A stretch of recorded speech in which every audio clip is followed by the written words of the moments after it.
Hi there, this is Iris, and it's great to have you tuning into RONSCO Weekly, where we share the latest updates on Chinese steel prices and market trends every week.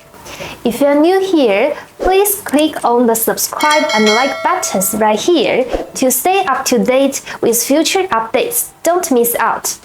During this week, Chinese steel prices experienced a small increase, primarily due to the high cost of raw materials. The rise in production of hot metal has resulted in increased demand for iron ore, causing prices to soar as supply struggles to keep up.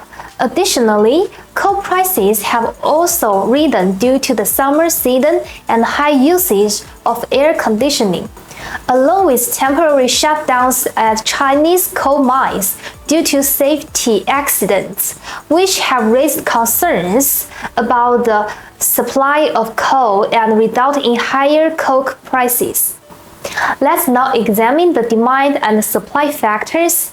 Currently, demand seems to be weak while inventories remain low. As a result, market participants are closely monitoring the cost of raw materials. While the apparent consumption increased by 214,000 tons this week, the total inventory only experienced a small increase, and steel production remained relatively unchanged.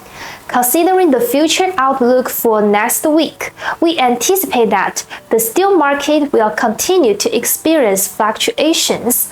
Although steel demand is still weak, spot trading activity is not significantly high. Furthermore, steel futures traders are not showing much interest, making it challenging for steel prices to rebound in the short term.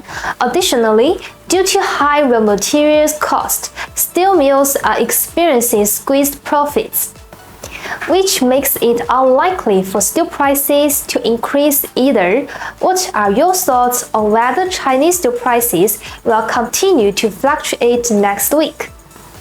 If you find this video informative, please consider subscribing to our channel and give us a thumbs up. Simply click the subscribe and like buttons right here. Thank you for watching. Bye bye.